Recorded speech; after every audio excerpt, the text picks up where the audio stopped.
Pour l'exercice 73, on nous dit, pour tout nombre complexe, z est égal à a plus ib avec a et b des réels, on pose f de z est égal à 3 z bar plus z moins 5. Première question, exprimer la partie réelle et la partie imaginaire de f de z en fonction de a et de b. Donc, premièrement, on part de l'expression de z. On rappelle que le conjugué, c'est z bar égal à a plus ib.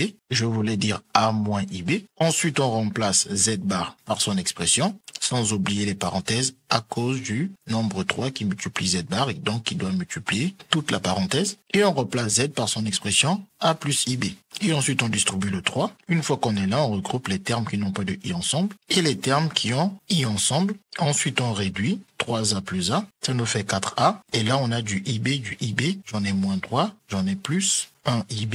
Et donc, moins 3 plus 1. Cela me donne moins 2 ib. On obtient ainsi la forme algébrique de f de z. On n'a plus qu'à lire que la partie réelle de f de z, c'est 4 moins 5. Et que la partie imaginaire de f de z se trouve dans le terme qui possède i. Il suffit juste de ne pas écrire le i. Et donc, il nous reste moins 2b. Pour la question 2, on nous dit résoudre dans C les équations suivantes. Donc, on commence par l'équation de la 2a. On a l'égalité entre le nombre complexe f de z et 2. Et on sait que deux nombres complexes sont égaux si et seulement si ils ont même partie réelle et même partie imaginaire. Et ça tombe très bien. On vient de trouver les parties réelles et imaginaires de f de z. Donc, on commence par égaliser les parties réelles et les parties imaginaires des deux nombres complexes.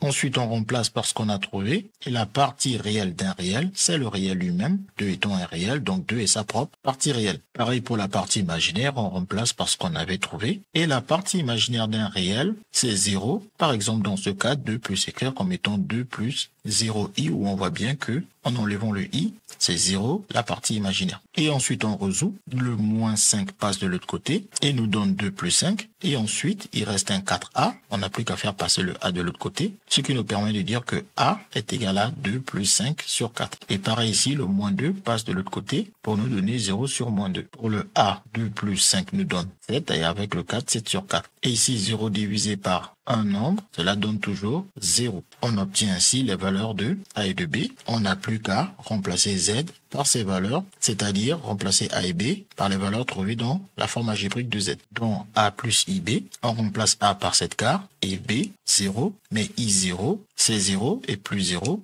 On peut ne pas l'écrire ou effectuer le calcul pour dire que ça donne 7 sur 4. Pour la b, pareil, on va dire que comme il y a égalité entre ces deux nombres complexes, alors ils ont même partie réelle et même partie imaginaire. On remplace la partie réelle par ce qu'on avait trouvé. Et ici, on a un imaginaire pur, c'est-à-dire un nombre qui est égal à i fois un réel. Un imaginaire pur a une partie réelle qui vaut 0. En effet, le 4i peut s'écrire comme étant 0 plus 4i. Et on voit bien que le nombre qui n'est pas avec le i, c'est 0, c'est-à-dire la partie réelle vaut 0.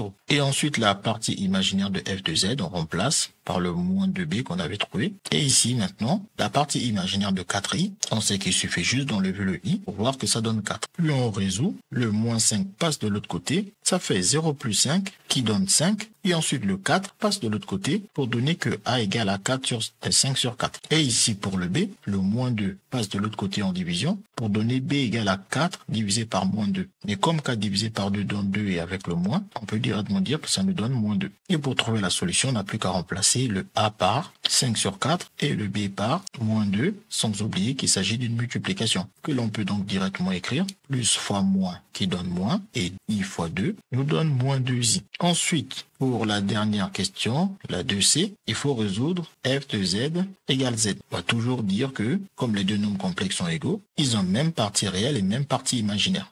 Et ensuite, on remplace par ce que nous avons trouvé ici. Et la partie réelle de z n'est rien d'autre que a.